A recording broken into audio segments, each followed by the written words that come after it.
আল্লাহ কোথায় আছেন? প্রথম আসমানে এসে বান্দাকে ডাকেন। মুয়াজ্জিন ডাকছে, যাও নাই, এখন আমি ডাকতে আসছি। আলা আমি মুস্তাগফিরিন ফাগফির আলা, এই অপরাধী গুনাহগার, কি পরিমাণ গুনাহ করেছো, আয় আমার কাছে ক্ষমা চা। এখন ক্ষমা চাবি, চোখের পানি ছেড়ে দিবি।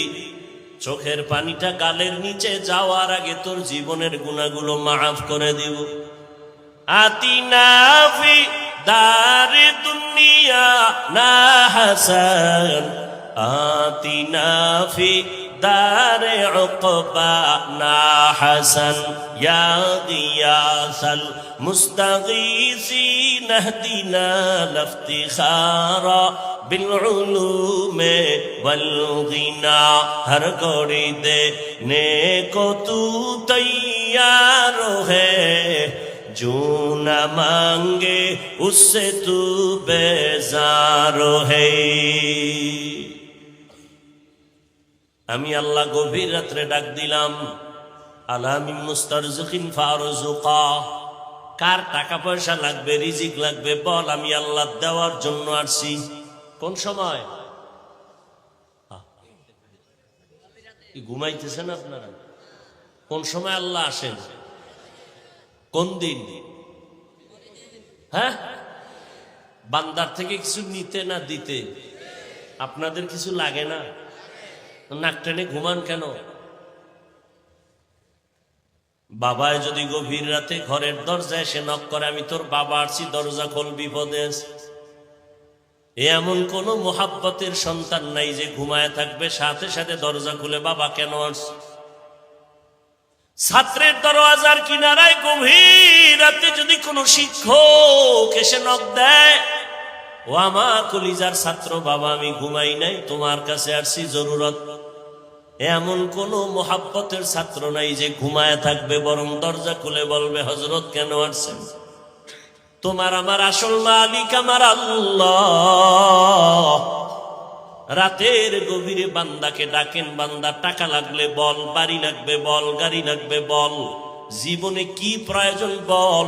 রহমতের নবী বলেন, একটা জুতার ফিতাও যদি ছিঁড়ে যায় আমার আল্লাহর কাছে বলো, আমার আল্লাহ কুদরতের দরজা খুলে দিবি। রহমতের নবীর থেকে দামি আর কেউ আছে? সেই নবীর কোনো প্রয়োজন হলে কার কাছে চাইতেন? নবী যদি আল্লাহর কাছে চাইতে পারেন, আপনি কেন চান না? নবী বলেন, ইজা সাআলতা ফাসআলিল্লাহ ওয়া ইজা ইসতাআনতা ফাসতাইন বিল্লাহ। কিছু যদি চাইতে হয় আমার আল্লাহর কাছে চাও, দুনিয়ার কারো কাছে চাইবা না, কারণ দুনিয়ার সবাই ফকির, আমার আল্লাহ হলেন ধনী। আমার আল্লাহ কি? আমার আল্লাহ শুধু ধনী না, আমার আল্লাহ প্রশংসিত ধনী। দুনিয়ার ধনীদের বদনাম আছে, আমার আল্লাহর বদনাম আছে। ইয়া আইয়ুহান নাস আনতুমুল ফুকারাউ ইলাল্লাহ ওয়াল্লাহু হুয়াল গনিয়্যুল হামিদ।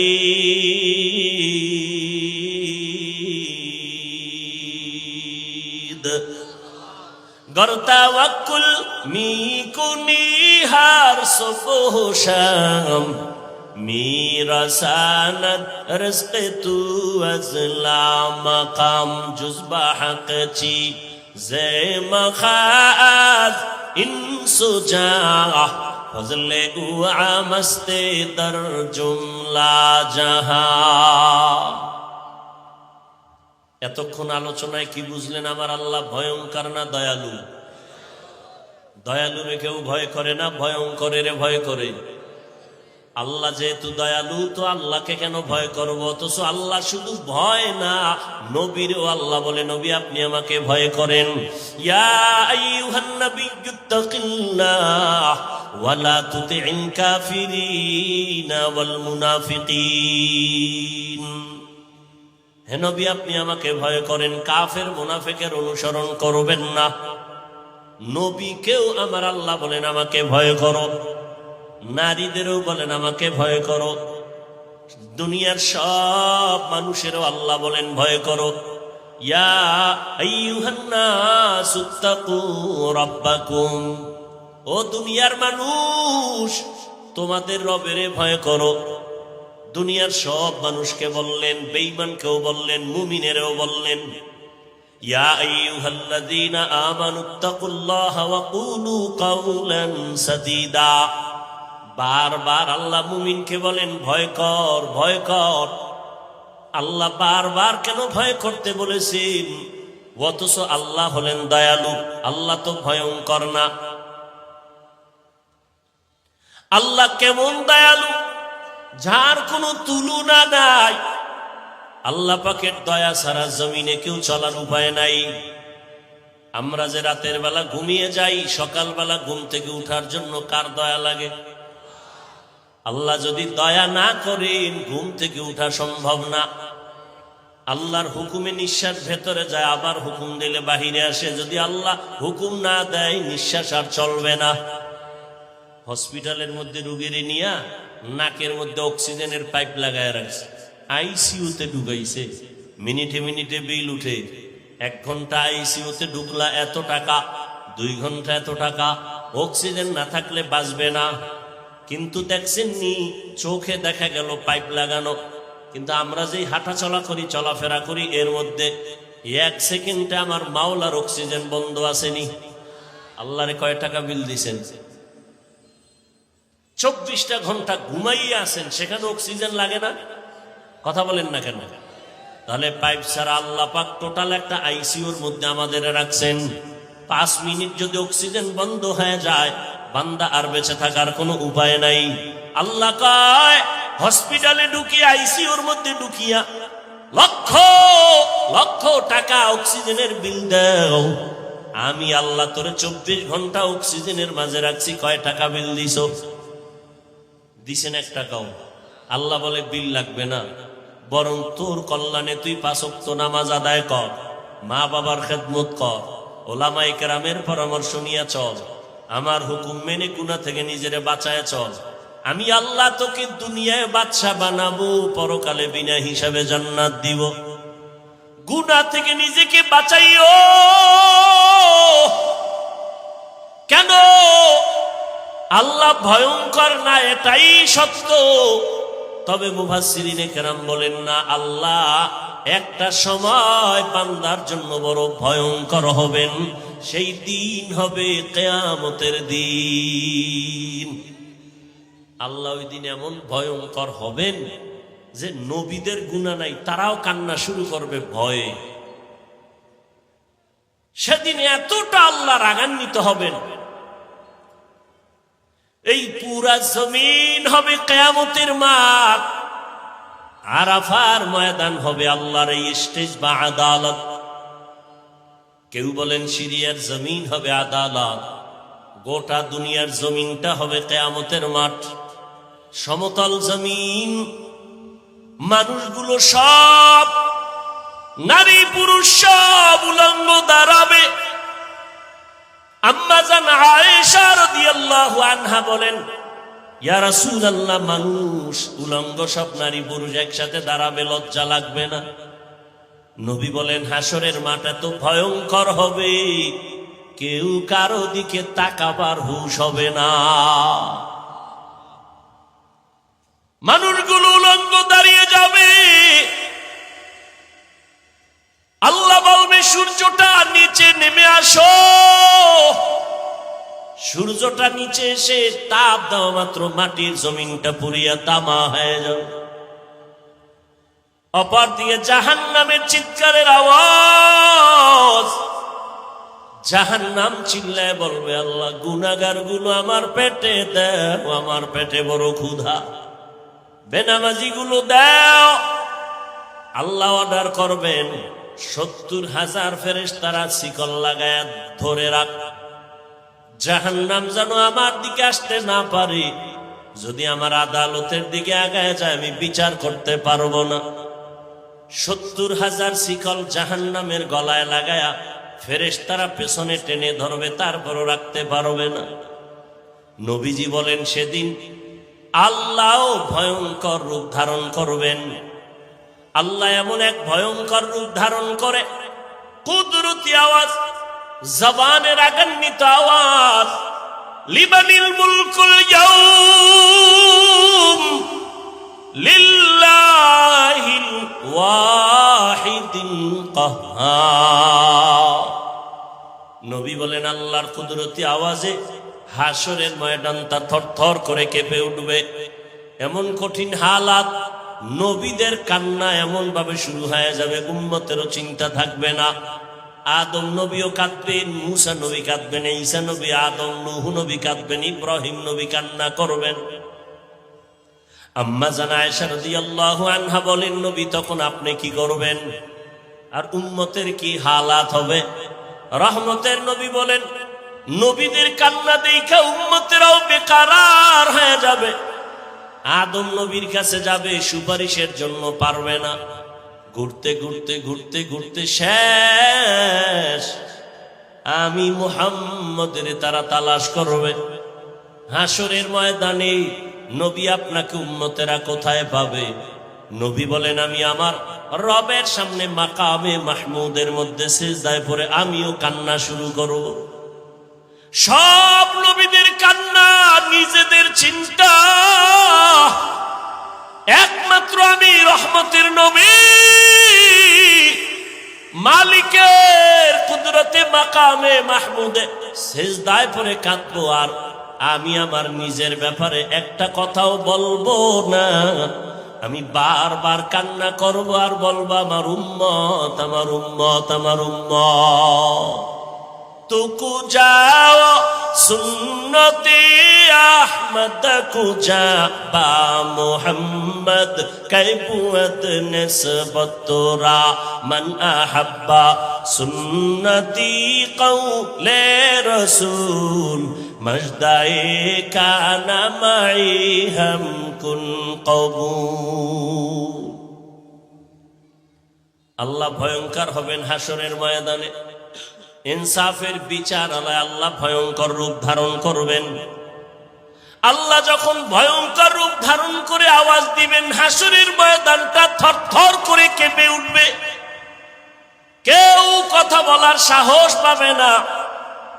ওই দিনটা বড় কঠিন।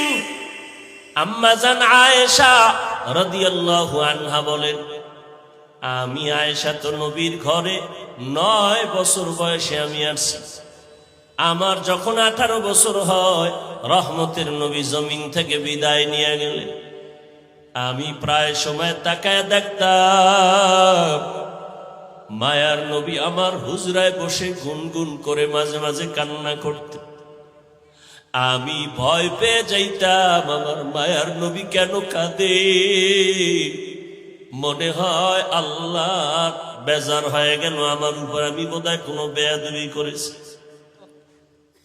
আম্মা জান আয়েশা বলেন, মাঝে মাঝে আমি রহমতের নবীর কাছে গিয়ে আদবের সাথে বলতাম, নবী আপনি কেন কাঁদেন? আমি আয়েশা কোনো বেয়াদবি করেছি নাকি? নবী বলেন, ও আয়েশা তুমি বেয়াদবি করবা কেন? তুমি যে আমার ঘরে আসছো আমার সিদ্ধান্তে না, আমার রবের প্রস্তাবে তুমি আমার ঘরে চলে আসছো। তুমি আয়েশা বেয়াদবি করবা কেন? ও পর্দার আড়ালের আম্মা জানেরা, বোনেরা, ও আমার কলিজার যুবক, পর্দার আড়ালের মা বোন ও বৃদ্ধ বাবাজি, রহমতের নবী কাঁদেন। আম্মা জান আয়েশা রাদিয়াল্লাহু আনহা বলেন, রহমতের নবী বলেন, ও আয়েশা আমার কান্নার কারণ, মাঝে মাঝে আমার কান্না আসে, আমি চোখের পানি ধরে রাখতে পারি না রে আয়েশা। দুইটা কথা আমার যখন মনে উঠে তখন আমার চোখের পানি পড়তে থাকে, আমি আমার চোখের পানি ধরে রাখতে পারি না। আমি গুনগুন করে কান্না করি। এই একটা বিষয় যখন আমার মনে পড়ে আমি অঝোর দ্বারায় কান্না করি। কারণ তুমি জানো না রে আয়েশা, তুমি আমার সুখের সময়ের বিবি, তুমি আমার জীবনের খবর জানো না, জীবনটা আমার কত দুঃখে কেটেছে। এ দুনিয়াতে আসি আমি একদিনও আমার বাবাকে বাবা বলে ডাক দিতে পারি নাই রে আয়েশা। আমার বাবার চেহারাটাও দেখতে পারি নাই। আমি এত বড় এতিম। ওই দুঃখের সময় তো তুমি আয়েশা জানো না, ছিলা না আমার জীবনটা কেমন দুঃখে কেটেছে। ও আয়েশা জানো না আমার 6 বছর বয়সে আমি আমার মাকেও হারায় অসহায় হয়ে গেছি। একটা সন্তান যখন বাবাকে হারায় মায়ের কাছে আশ্রয় নেয়, মনের ব্যথা বলে। আবার যদি মাকে হারায় বাবার কাছে আশ্রয় নেয়। ও আয়েশা তুমি জানো না আমি দুনিয়াতে আসিয়া বাবাকে পাইলাম না, 6 বছরে আমি মা হারা হয়ে গেলাম। আমার তখন মাথার ছায়া ছিল দাদা আব্দুল মুত্তালিব। ওই দাদার পাশে আমি ঘুমাইতাম, মাঝে মাঝে মা মা বলে চিৎকার দিতাম। আমার মায়ের আদর থেকেও আমি বঞ্চিত। 8 বছর বয়সে আমার দাদাকেও আমি হারায় গেলাম। আমার এখন দাদাও নাই। ও আয়েশা আমার বংশের সবাই আমার দুশ্মন, আপন বলতে কেউ নাই। দাদা চলে গেলেন চাচা আবু তালিবের হাতে রেখে। ও আয়েশা ওই সময় আমার থাকার মতো ভালো জায়গা নাই, জীবনটা আমার বড় কষ্টের। সেই সময় আমার 25 বছর বয়সে আমি একজন নারীকে বিবাহের বন্ধনে নিয়েছি। আমার বয়স 25-40 বছরের নারী বিধবা, 2 স্বামী বিদায়ের পরে আমি একাধিক সন্তানের মা হওয়ার পরে আমার ঘরে আরবের রূপবতী গুণবতী এক নারী, ধনী টাকাওয়ালা খাদিজা রাদিয়াল্লাহু আনহা। ও আয়েশা তুমি জানো না আমার ঘরে আসার পর আমাকে তার জীবনের সব সম্পদ হাদিয়া দিয়ে দিছে। আমি দিনের দাওয়াত দিতে যাইতাম, রাতের গভীর ঘরের কিনারায় এসে সালাম দিতাম, সাথে সাথে দরওয়াজা খুলে যেত। আমি মাঝে মাঝে আশ্চর্য হয়ে যেতাম, প্রশ্ন করতাম হে খাদিজা আপনি কি ঘুমান না? খাদিজা চোখের পানি ছেড়ে কান্না করতেন, ও মায়ার নবী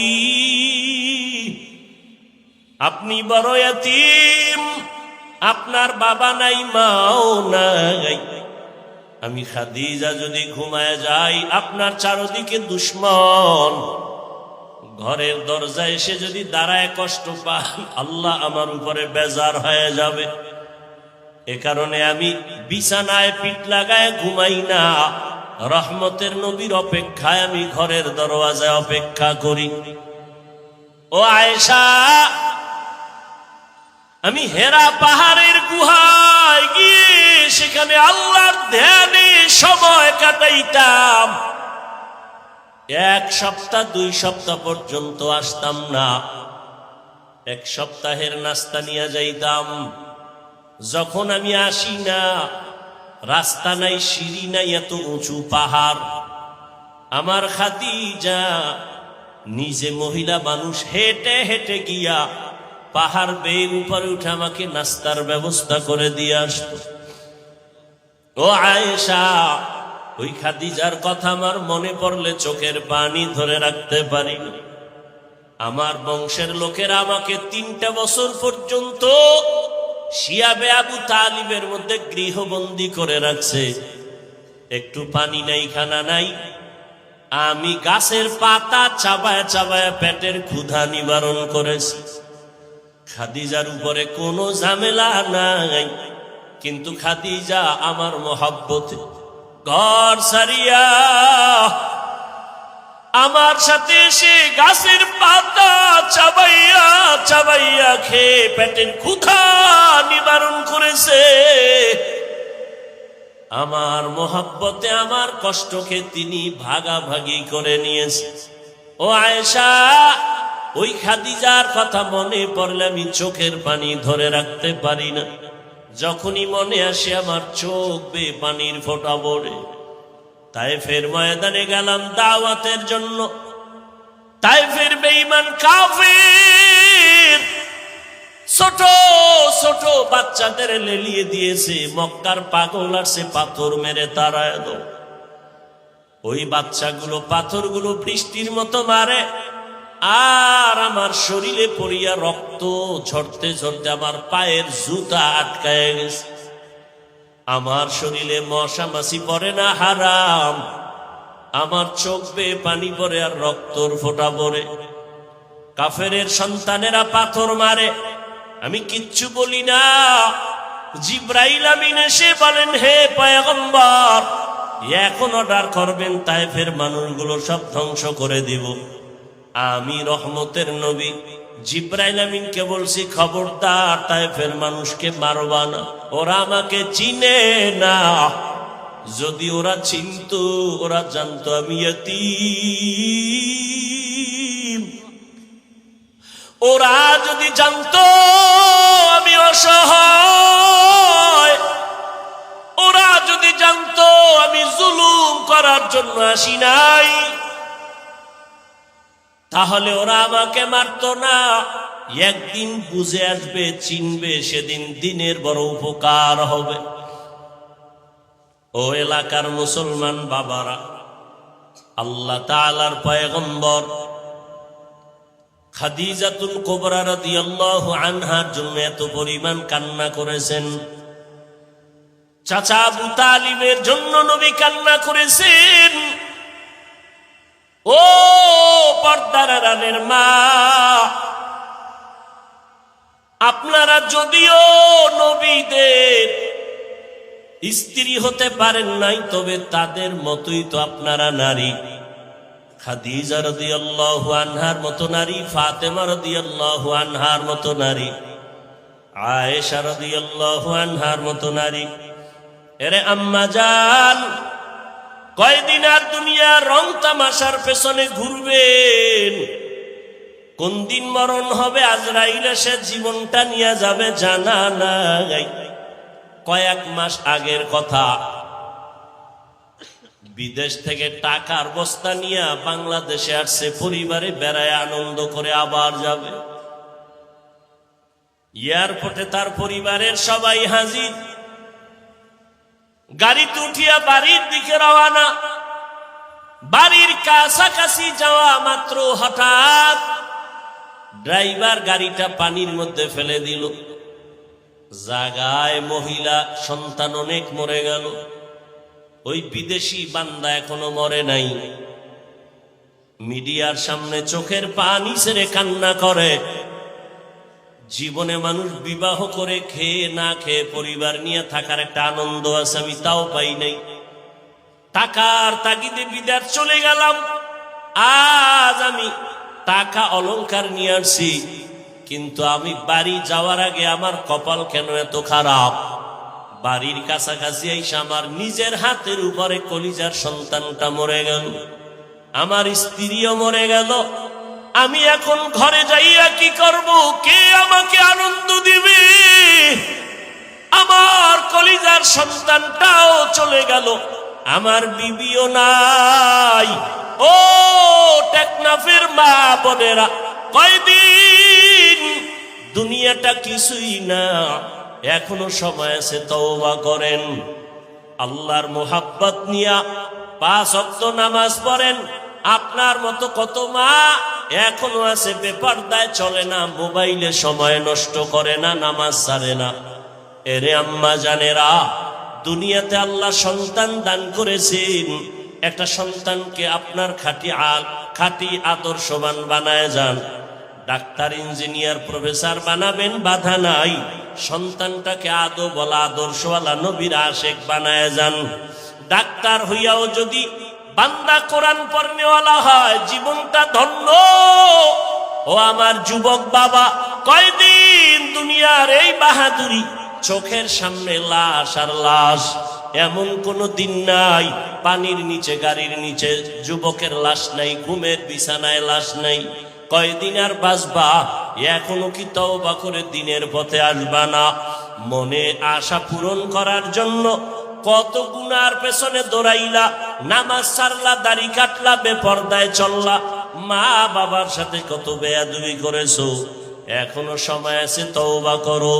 তোমার মতো কত যুবক জেনারেল লাইনে থাকিয়াও নামাজ ছাড়ে না, মা বাবার কথা শুনে চলে, ওলামায়ে কেরামের শ্রদ্ধা করে চলে। তুমি ডাক্তার হও, ইঞ্জিনিয়ার হও, প্রফেসর হও, তবে বেয়াদব হইও না, মা বাবার দোয়া নিয়ে চলিও।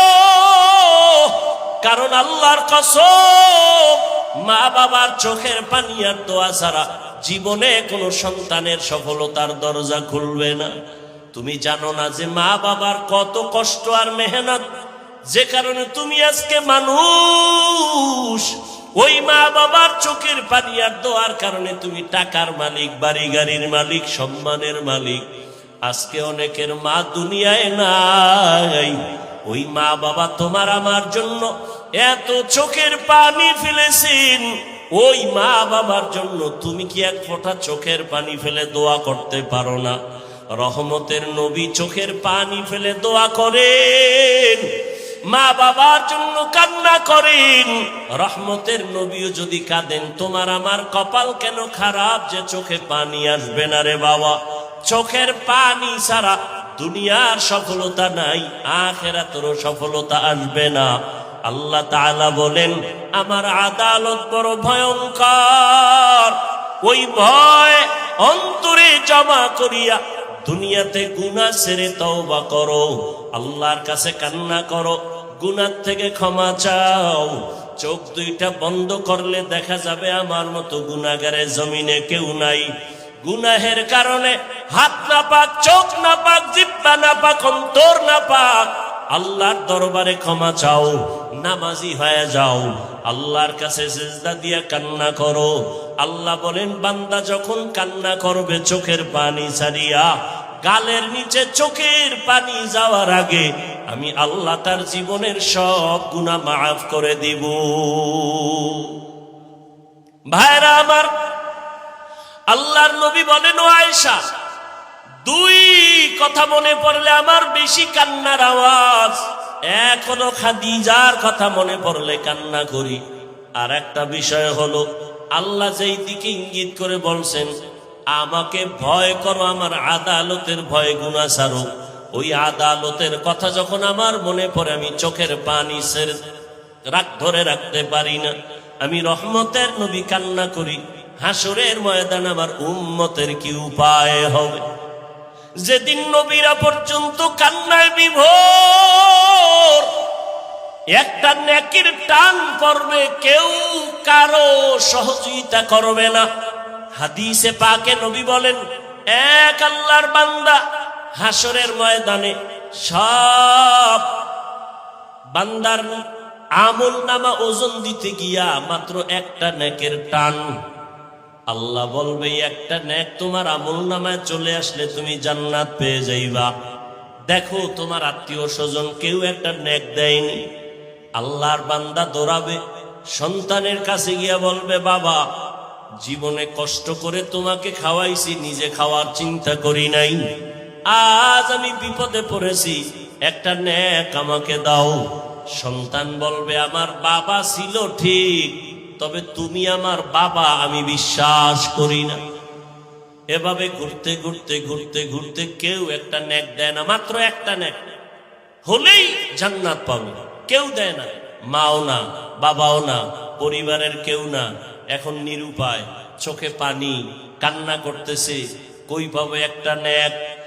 এক নেক হলে আমি জান্নাত পাবো। আল্লাহর বান্দা নিরুপায় হইয়া কান্না করে করে এখন যা আল্লাহর আদালতে যাবে, হঠাৎ করে দেখে পার্শ্বে একজন বুড়া মানুষ বসে বসে কান্না করে। জিজ্ঞাসা করে, বাবা তুমিও কাঁদো কেন? এই কাঁদো কেন? আমি কাঁদি, একটা নেক পাইলে আমি জান্নাতে যাব, আমার কপাল খারাপ, আমার বাচ্চা সন্তান পরিবার কেউ আমাকে নেক দেয় না। ওই লোকটা কান্দে আর কয়, ভাই তুমি কাঁদো কেন? কয়, আমার জীবনে কোনো নেক নাই, গুনাহ গুনাহ গুনাহ, আমি কাঁদি জাহান্নামের ভয়। তবে আমার আমল নামায় একটা নেক আছে, এক নেক দিয়ে তো জান্নাতে যেতে পারবো না, আমার জীবনের সব গুনাহ গুনাহ গুনাহ, তবে একটা নেক, ওই একটা নেক দ্বারা জান্নাত পাওয়া যাবে না। তবে তুমি যেহেতু একটা নেকের অভাবে বসে আছো, আমি তোমাকে সেই একটা নেক দিতে চাই, অন্তত তুমি জান্নাতে যাও। আমি খুশি হব, কারণ আমি এই বিপদের সময় আমার একটা ভাইয়ের উপকার করতে পেরেছি। রহমতের নবী বলেন, ভালো মানুষকে খায়রুন নাস মান ইয়ানফাউন নাস, ওই ব্যক্তি তো ভালো যার দ্বারা অন্যের উপকার হবে, কোনো ক্ষতি হবে না। এই সময় তোমার মাও তোমারে সহযোগিতা করে না, বাবাও করে না, ভাই বোন করে না। আমি যেহেতু একটা নেকের দ্বারা জান্নাত পাবো না, আমার সব গুনাহ গুনাহ গুনাহ, তবে আমি একটা নেক যেহেতু আমার আছে, তোমারও একটা নেকের বড় অভাব, আমি আল্লাহর মহাব্বতে ওই নেকটা তোমাকে দিয়ে দিলাম।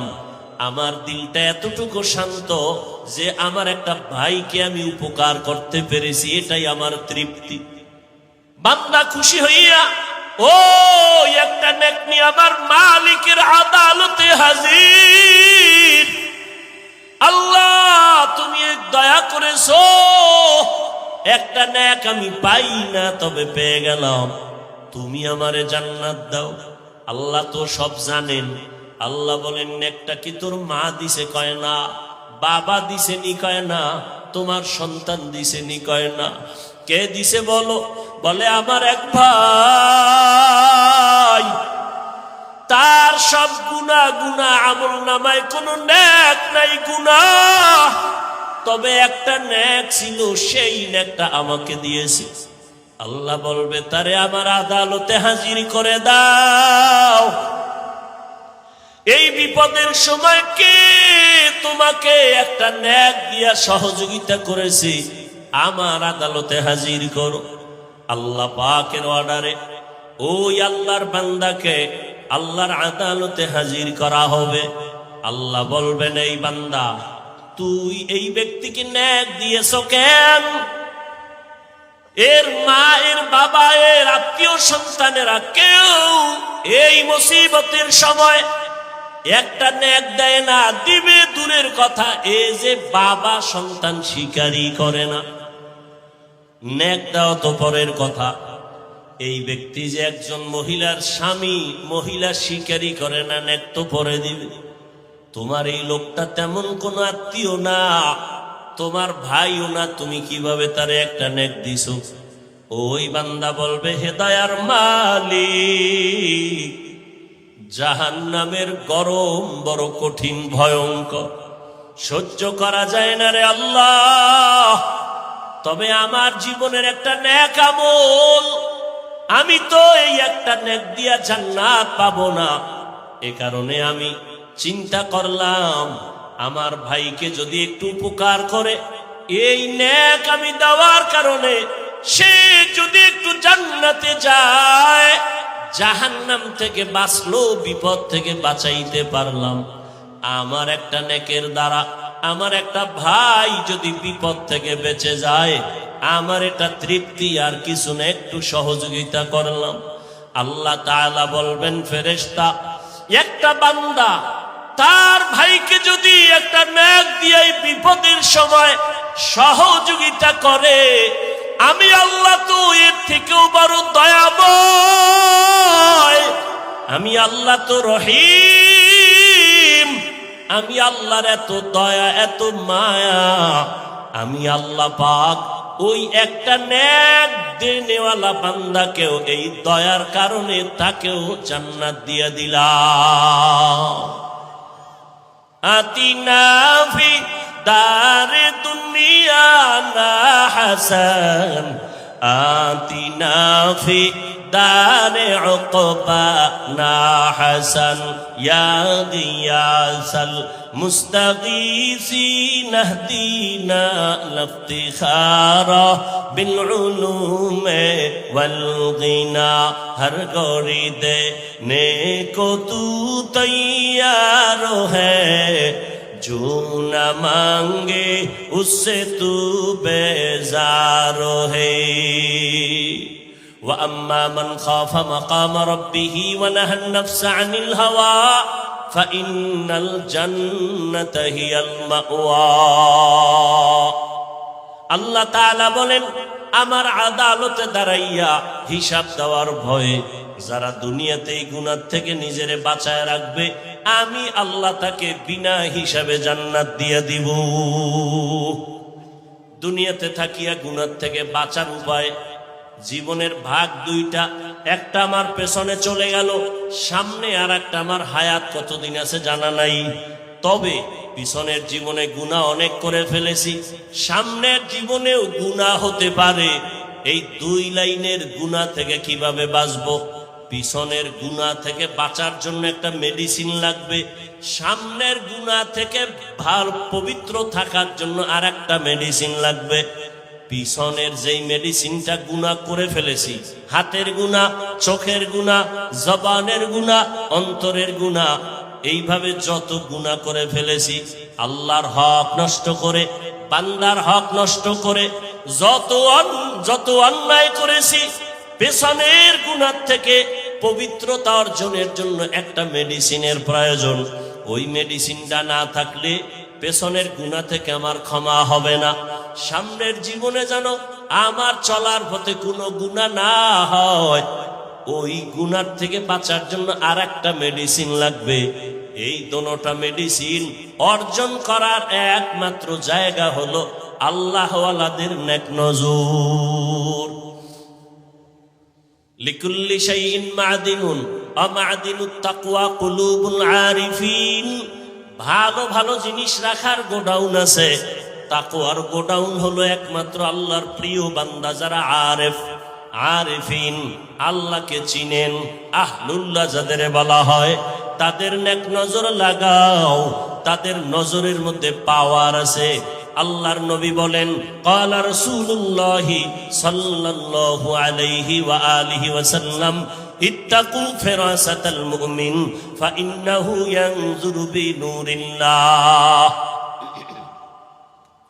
আল্লাহর নবী বলেন আল্লাহর বিশেষ যারা পাওয়ারওয়ালা বান্দা এদের ফেরাসাতের পাওয়ার থেকে তোমরা সতর্ক ভয় থাকিও কারণ এরা অনেক কিছু দেখেন যেটা তোমরা দেখো না আল্লাহ তাদেরকে স্পেশাল পাওয়ার দান করেন এই পাওয়ারের নাম কোরআনের ভাষায় ফুরকান হাদিসের ভাষায় পাওয়ারের নাম ফেরাসাত ইয়া আইয়ুহাল্লাযীনা আমানু ইন তাত্তাকুল্লাহ ইয়াজআল লাকুম ফুরকানা আল্লাহ তাআলা বলেন ও মুমিন তাকওয়ার উপরে মুজাহাদা করো প্রচেষ্টা চালাও আল্লাহ একটা পাওয়ার দান করবেন এই পাওয়ারের নাম ফুরকান মা মা'নাল ফুরকান হুয়া নূরুম মিন ইলাহি ফুরকান নামের পাওয়ার হলো আল্লাহর থেকে স্পেশাল দাও একটা নূরের আলো ওই আলোটা দিয়া বান্দা হক বাতিল নির্ণয় করে হকের উপরে আগাইতে থাকবে এই ফুরকান নামের পাওয়ারটাকে হাদিসের ভাষায় বলে ফেরাসাত ওসমান রাদিয়াল্লাহু তাআলা মসজিদে নববীর মধ্যে বয়ান করতেছেন সাহাবায়ে কেরাম বসা শেষের দিকে একজন সাহাবী বাজার থেকে গিয়া মজলিসের পেছনে বসলেন ওসমান এক নজর দেখে আর নজর দেয় নাই কিছুক্ষণ পরে বলে এই মজলিসের মধ্যে এমন একজন ব্যক্তি আমাদের মজলিসে বসছেন যার চোখের মধ্যে জেনার আসর দেখা যায় জেনার আসর সাহাবী ভয় পেয়ে গেলেন বাজার থেকে আসলাম বাজারে হাঁটার সময় একটা বেগানার নজর লাগছে বেগানা নারী তো ওসমান রাদিয়াল্লাহু আনহু মসজিদে বসে খবর কিভাবে পেলেন তো মজলিস শেষ সাহাবী ওসমান রাদিয়াল্লাহু আনহুর কাছে গেলেন গিয়ে আস্তে করে বললেন হযরত নবুয়তের দরজা খোলা? বলে না তো। কত ওহির দরজা খোলা? কয় না। তা আপনি কিভাবে বললেন সাহাবীর চোখের মধ্যে জেনার নজর লাগানো? উসমান রাদিয়াল্লাহু তাআলা আনহু বললেন, ও সাহাবী, নবুয়তের দরজা বন্ধ, ওহির দরজা বন্ধ, নবুয়তের দরজা খোলা নাই, তবে ফেরাসাতের দরজা খোলা। ফাইন্নাহু ইয়ানজুরু বিনূরিল্লাহ, আল্লাহ তাদেরকে এমন একটা নূরের পাওয়ার দান করেন, আলো। কেমন আলো? বলে আমার এই বাতির পাওয়ার 100 পাওয়ারের বাতির আলো একরকম, 1000 পাওয়ারের বাতির আলোতে আরো অনেক দেখা যায়। আল্লাহ তাআলা এই পাওয়ারটা যাকে দান করবেন, সাধারণ মানুষ যা দেখবে না, ওই বান্দা বান্দি তা দেখবেন। ওমরে ফারুক রাদিয়াল্লাহু তাআলা আনহু মসজিদে নববীর মধ্যে খুতবা দিতেছেন, হঠাৎ করে একটা আওয়াজ দিলেন অপ্রাসঙ্গিক, ইয়া সারিয়াতাল জাবাল, ইয়া সারিয়াতাল জাবাল, ইয়া সারিয়াতাল জাবাল, ও সারিয়া পাহাড়, পাহাড়, পাহাড়। সারিয়া কই? বলে মদিনাতুল মুনাওয়ারা থেকে 2000 কিলোমিটার দূরে ইরানে যুদ্ধ করতেছে ইসলামের জন্য। সারিয়াকে জিজ্ঞাসা করা হলো, সারিয়া, ওমরের আওয়াজটা পেয়েছো? সারিয়া বলে, কাছে বসিয়া যেভাবে শোনা যায় ওইভাবেই ওমরের আওয়াজ শুনেছি। এর নাম ফেরাসাত। দুনিয়ার থেকে বান্দা গুনাহ ছাড়ো, পেছনের গুনাহ থেকে বাঁচার জন্য আলাদা একটা মেডিসিন, সামনে যেন গুনাহ না হয় সেখান থেকে বাঁচার জন্য আর একটা মেডিসিন। দোনোটা মেডিসিন অর্জন করার একমাত্র ঠিকানা আল্লাহর প্রিয় বান্দা আহলুল্লাহ যারা, তাদের সোহবত, তাদের নেক নজর। পেছনের গুনাহ থেকে বাঁচার যে মেডিসিন লাগবে, ওই মেডিসিনের নাম কান্নাওয়ালা তওবা। কি তওবা? কান্নাওয়ালা তওবা। চোরেরে যখন ধরে মানুষ বেতের বাড়ি দেয়, সেও তওবা করে আর চুরি করব না, কিন্তু মন থেকে তওবা করে না, ওই তওবা হবে না। তওবা হবে কান্নাওয়ালা তওবা, যে জীবন চলে যাবে, ওই গুনাহ আর অপরাধ করব না, হে মালিক তুমি আমাকে মাফ করে দাও। তো পিছনের গুনাহ থেকে বাঁচার জন্য যেই মেডিসিন দরকার, সে মেডিসিনের নাম কান্নাওয়ালা তওবা। সামনের জীবনে যে গুনাহ হতে পারে, পারে না? পারে না। সেই জীবনের থেকে বাঁচার জন্য আর একটা মেডিসিন দরকার। সামনের জীবনে গুনাহ থেকে মুক্ত থাকার জন্য যে মেডিসিন, ওই মেডিসিনের নাম হলো তাকওয়া। হর কে দারত খৌফে হক দার দিল মদাম, জন্নাতুল মাওয়া দেহদ রাম কাম জুজবা হকচি জে মখাজ ইনসো জা ফজলে উ আমস্তে দর জুমলা জাহা। গুনাহ থেকে বাঁচার জন্য পিছনের গুনাহ থেকে তওবা করতে হবে। তওবা যদি না করি, পেছনের গুনাহ ক্ষমা হবে না। কান্নাওয়ালা তওবা। সামনের জীবনে গুনাহ থেকে পবিত্র থাকার জন্য যে আমার গুণটা লাগবে, পুঁজি লাগবে, তার নাম তাকওয়া। এই দোনোটা পুঁজি অর্জনের একমাত্র ঠিকানা আল্লাহর প্রিয় গোলাম তাকওয়াওয়ালা, আল্লাহওয়ালার নেক নজর। তাদের নজর থাকলেই বান্দা গুনাহ থেকে বাঁচা সম্ভব। আমি মাঝে মাঝে বলি, আমরা যারা আল্লাহওয়ালা মুরব্বীদেরকে মেনে চলার চেষ্টা করি, এরপরও নিজেরা ঠিক থাকতে পারি না, লাইনচ্যুত হয়ে যাই, হাঁটায় ভুল, কথায় ভুল, চলায় ভুল। আর যারা কোনো আল্লাহওয়ালাকে মুরব্বী হিসাবে মেনে চলে না, এদের দুনিয়াও বরবাদ, আখিরাতও বরবাদ। এদের দুনিয়াও বরবাদ, আখিরাতও বরবাদ। এর নবীর উম্মত, আল্লাহর ভয় বড় দামি এক সম্পদ। জমিনের একজন বড় রাষ্ট্র পরিচালনা করেন, আপনারা সবাই তার নাম জানেন, বাদশাহ হারুন রশিদ। নাম শুনছেন কোনদিন? তার স্ত্রীর নাম কি জানেন? কেউ জানে না। জুবায়দা খাতুন এত বড় রাষ্ট্রের একজন দায়িত্বশীল বাদশাহ হারুন রশিদ, একদিকে রাষ্ট্র চালায়, অন্যদিকে আল্লাহর ঘর মসজিদের ইমামতি করে। রাষ্ট্রের ইমাম তো এমনই হওয়া উচিত যে মসজিদেরও ইমাম হবে, রাষ্ট্রেরও কি হবে, ইমাম হবে। তাহলে দেশে শান্তি হবে। কি বলেন? আপনারা যে দ্বিতীয়বার স্বাধীন করে একটা লাভ দেন, যে দ্বিতীয়বার স্বাধীন করেছেন, ফলাফল কি এ বিষয়ে কিঞ্চিত আলোচনা মাগরিবের নামাজের এশার আগে করে গেছেন। স্বাধীন করে যে চিৎকার দিলেন, কি পেয়েছেন? কি যদি আপনার স্বাধীনতা সফল হয়, তাহলে কেন এখনো বাবার সামনে মেয়েকে ধর্ষণ করা হয়? জুলাইয়ের স্বাধীনতার যদি সফল হয়, কেন এখনো স্বামীর সামনে তার স্ত্রীকে ধর্ষণ করা হয়? এখনো কেন পানির মধ্যে লাশ পাওয়া যায়? স্বাধীনতা যদি সফল হয়, এখনো কেন দোকানওয়ালা ব্যবসায়ী কেন নিরাপত্তাহীনতায় ভুগে? বুঝা গেল স্বাধীন সফল হয়নি।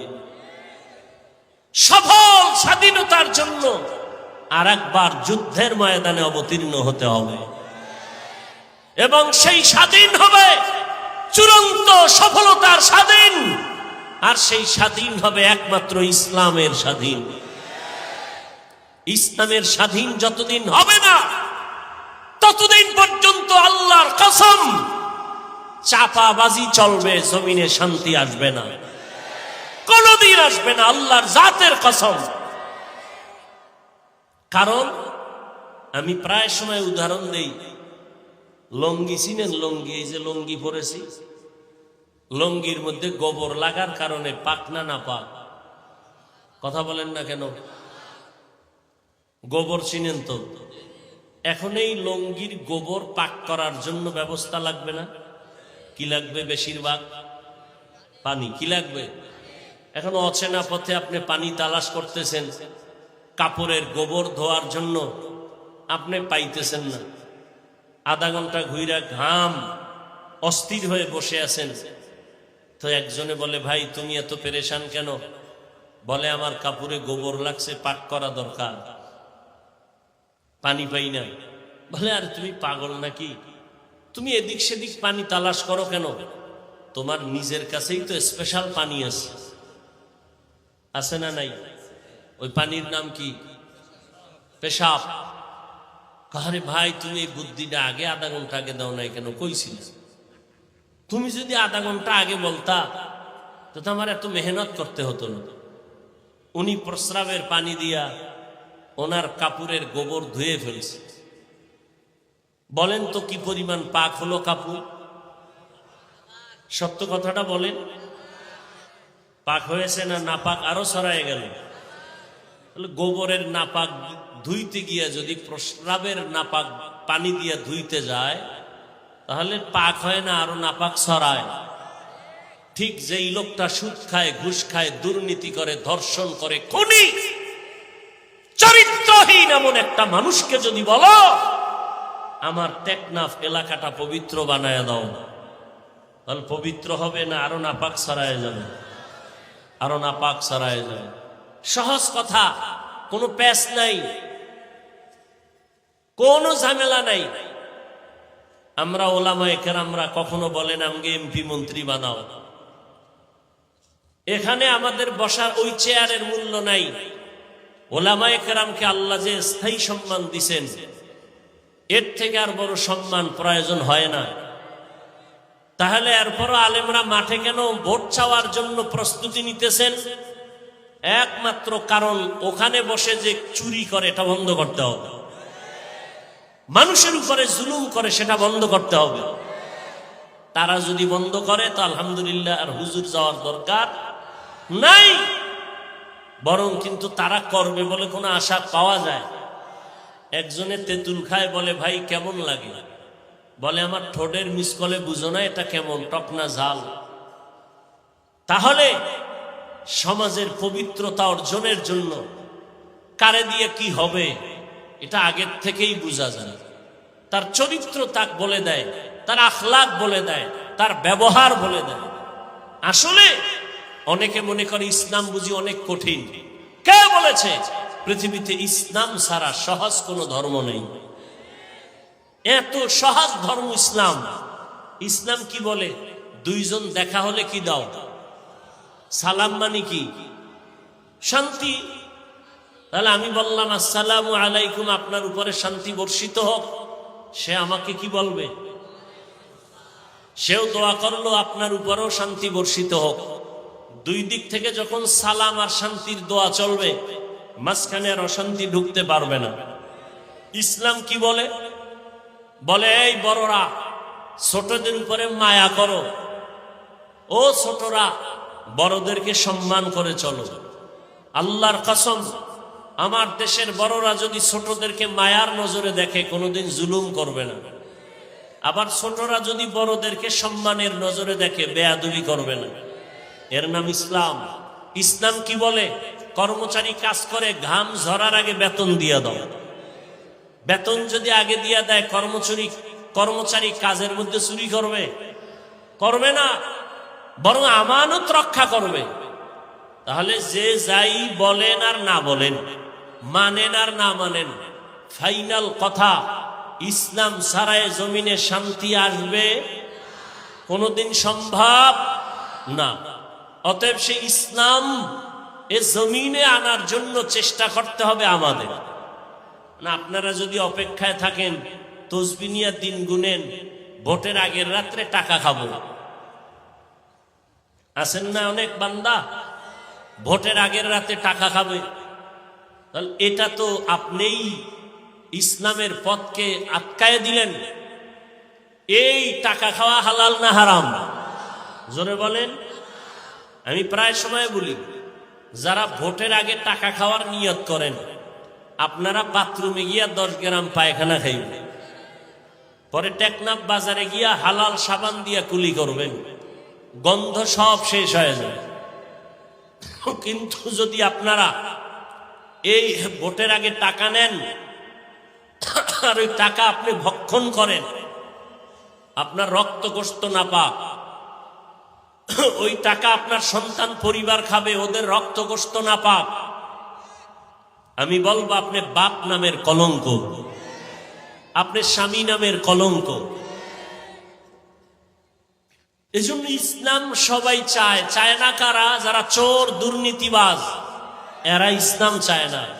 চিন্তা করে ইসলাম আসলে আমাদের চুরি বন্ধ হয়ে যাবে, দুর্নীতি বন্ধ হয়ে যাবে। এরা ইসলাম চায় না। এই যে প্যান্ডেলটা বয়ান চলতেছে, এইটা কি ওয়াজের প্যান্ডেল না রাজনীতির প্যান্ডেল? অজমাহফিল। তাহলে এই প্যান্ডেলে রাজনীতির নেতার নাম থাকে কেন? বিভিন্ন জায়গায় তারা বক্তব্য দিয়ে ভোট চায় কেন? তাতে কোনো দোষ নাই। আমরা আল্লাহর কোরআন রসুলের হাদিস দিয়া দেশ নিয়ে কথা বললে এটা দোষ। একজনে বলছে না, আপনার বেলায় কুরু কুরু, আমরা বললে মাকরু। 20 বছর ডাউলের পানি খেয়ে মাদ্রাসায় পড়েছি, 24টা ঘন্টা পড়েছি কি কোরআন হাদিস, কোরআন হাদিস, কোরআন, এর বাইরে কিছু না। কয়টা নক্তা আছে, জের আছে, জবর আছে, অক্ষর আছে, শব্দ আছে, বাক্য আছে।